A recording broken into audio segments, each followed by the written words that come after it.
ছোট, ছোট অভ্যাস একজন গৃহিণীকে করে তোলে সুশৃঙ্খল পরিপাটি এবং সুগৃহিণী। আসসালামু আলাইকুম রিজনাল লাইভ ব্লগে আপনাদের সবাইকে স্বাগত। দূরে এবং কাছে যে যেখান থেকে আমার ভিডিওটি দেখছেন আশা করি সবাই ভালো আছেন। আলহামদুলিল্লাহ আমরাও ভালো আছি। তো যিনি বা যারা আমার ভিডিওটি অলরেডি ক্লিক করেছেন অবশ্যই একটা লাইক দিয়ে কন্টিনিউ করবেন আর আমার এই ছোট্ট পরিবারটিকে সাবস্ক্রাইব করে আমার পাশে থেকে যাবেন। আর ইতিমধ্যে যারা এই কাজটি করেছেন তাদেরকে অসংখ্য, অসংখ্য ধন্যবাদ। আজকের ব্লগটি শুরু করেছি কিন্তু একদম রাত্রিবেলা থেকে। মানে রাত্রে খাওয়া-দাওয়া শেষ করে রুটিগুলো আ বানিয়ে তারপরে হালকা করে ভেজে ফ্রিজে রেখে দিলাম। আসলে রাতের এই ছোট, ছোট্ট কাজগুলো কিন্তু তারা আপনাকে একটা সুন্দর সকাল উপহার দিবে। আর সুন্দর একটি সকাল পাওয়া মানেই কিন্তু সারাটা দিন একদম আনন্দে ভরপুর এবং মনটা কিন্তু খুব প্রফুল্ল থাকে। তো রাতে খাওয়া-দাওয়া করে সমস্ত কাজ শেষ করে কিন্তু রান্নাঘরটা মানে খুব সুন্দর করে মুছে একদম পরিপাটি করে রেখে দিলে না পরদিন সকালবেলা দেখবেন কি যে একটা ভালো লাগা কাজ করছে। রান্নাঘরে এলে কিন্তু মানে যেদিকেই তাকাবেন একটা মানে স্নিগ্ধতায় চোখ দুটো কিন্তু একদম ভরে যায়। আর যেহেতু আমরা গৃহিণীরা রান্নাঘরে অনেক বেশি সময় কাটাই সে কারণে কিন্তু রান্নাঘরটাকে আমাদেরকে বেশি পরিপাটি করে রাখতে হয়। আর পরিপাটি করে রাখলেই কিন্তু একটা ভালো লাগাও কাজ করে। তো থালাবাটি যাগুলো মানে খাওয়া হয়েছিল সবগুলো ধুয়ে একদম পানি ঝরানোর জন্য রেখে দিয়েছি। আর এদিকে চুলা এবং চুলার পাশে যে এরিয়াগুলো সবগুলো কিন্তু মাশাআল্লাহ খুব সুন্দর করে মুছে নিয়েছি। তো রান্নাঘরের কাজগুলো শেষ করে তারপরে কিন্তু রান্নাঘর থেকে একদম বেরিয়ে যাব। আর এটা কিন্তু আমার প্রতিদিনের রুটিন। আমি যেন সকালবেলা উঠে এসে দেখি আমার রান্নাঘর একদম ঝকঝকে তকতকে। যতটুকুন আছে ঠিক ততটুকুন দিয়েই কিন্তু আমি আমার মতো করে সাজিয়ে পরিষ্কার করে রাখতেই বেশি পছন্দ করি। আর আমি মনে করি সবখানে একটুখানি সবুজের ছোঁয়া থাক। এতে কিন্তু চোখে একটা প্রশান্তি নেমে আসে আর অন্যরকম আমার কাছে একটা ভালো লাগে। সবুজ মানেই কিন্তু একটা ভালো লাগা আর আত্মতৃপ্তি। এই আত্মতৃপ্তিটাই কিন্তু আমাদের সবচাইতে বড় কিছু। মানে সারাদিন কাজের মাঝে যদি ভালো লাগাটা থাকে না তাহলে দেখবেন কাজ করতে অনেক বেশি ভালো লাগছে।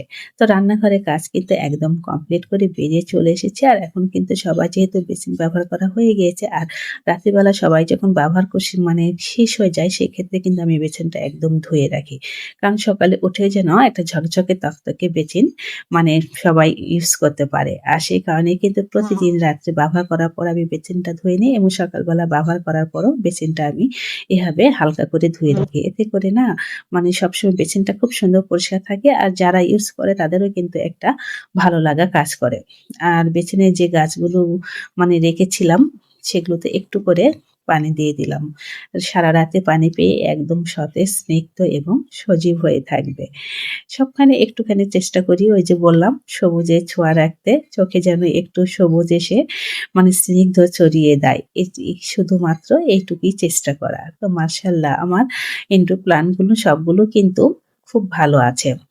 তারপরে এই যে রাত্রিবেলা কিন্তু ফিল্টারে অবশ্যই পানি দেই। কারণ রাত্রিবেলা পানি দিয়ে রাখলে পানিগুলো জমে একদম ফিল্টার ভরে থাকে। সকাল থেকে মানে খাবারের উম ব্যবহার করতে অনেক বেশি সুবিধা হয়। আর যেহেতু সকালে ঘুম থেকে ওঠার পর থেকে কিন্তু পানিটা লাগে, সে কারণে রাত্রিবেলা পানি দিয়ে রাখলে অনেক বেশি সুবিধা হয়। আর এর কাজগুলো কিন্তু আমার একদিনের নয়, প্রতিদিনই রুটিন বাই রুটিন এভাবে কিন্তু আমি কাজগুলো করে নেই। তো সব কাজ শেষ করে কিন্তু চলে এসেছি আমি আমার বেডরুমে। তো মেঝেটা দেখছি সামান্য একটু মানে ধুলো, ধুলো লাগছে। আর মেয়ে খেলা করেছে সে কারণে হয়তো একটু আছে। তো ভাবলাম একটু ঝাড়ু দিয়ে নেই। আর বেড-টেড সবকিছু গুছিয়ে নিয়েছি। তো সবার খাওয়া-দাওয়া শেষ। এখন কিন্তু সবাই সবার রুমে চলে গিয়েছে। তো আমি আমার রুমটা একটু ঝাড়ু দিয়ে তারপরেও কিন্তু আমি শুয়ে পড়ব। রাতে অনেক বেশি রাত করে কিন্তু আমি ঘুমোতে পারি না। আমি একদম মানে খুব তাড়াতাড়ি ঘুমাতে পছন্দ করি এবং বাচ্চাদেরও ঘুমিয়ে দেই। আর যেহেতু ছুটির কারণে একটু মানে স্বাভাবিক একটু রাত হয় বা উঠতে একটু দেরি হয়।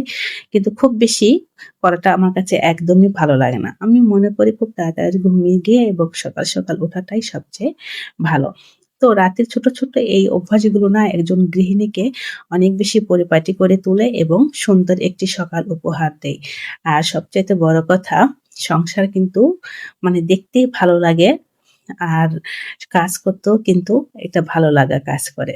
যেখানে আমি সারাক্ষণ থাকবো সেই জায়গাটা যদি আমার মনের মতো করে সাজানো, গোছানো, পরিপাটি থাকে তাহলে কিন্তু দেখবেন আপনার সব কাজেই মানে মনোযোগটা বাড়ছে।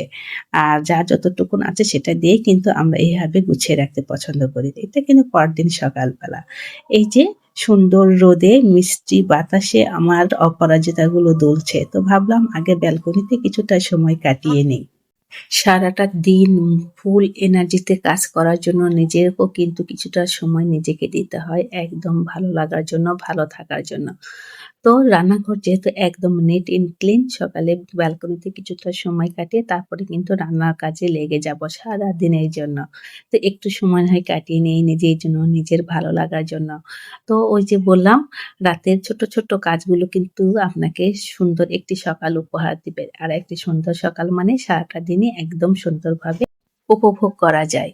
আসলে একজন গৃহিণী শুধু রান্নাঘর ছাড়াও কিন্তু অনেক কাজ থাকে। আর সব কাজের মাঝেও কিন্তু নিজেকে সময় দেওয়া অনেক বেশি গুরুত্বপূর্ণ। নিজেকে ভালো না রাখলে না আপনার পরিবারে কেউ এসে আপনাকে ভালো রাখবে না। আর আপনি যদি ভালো না থাকেন আপনি কিন্তু পরিবারে কাউকে ভালো রাখতে পারবেন না। তাই নিজেকে ভালো থাকা কিন্তু অনেক বেশি ইম্পোর্টেন্ট।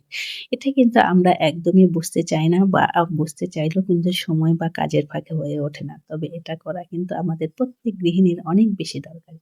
তো অবশ্যই একটা লাইক দিয়ে আমার ভিডিওটি কন্টিনিউ করবেন আর আমার ছোট্ট পরিবারটির পাশে থেকে যাবেন। আল্লাহ হাফেজ।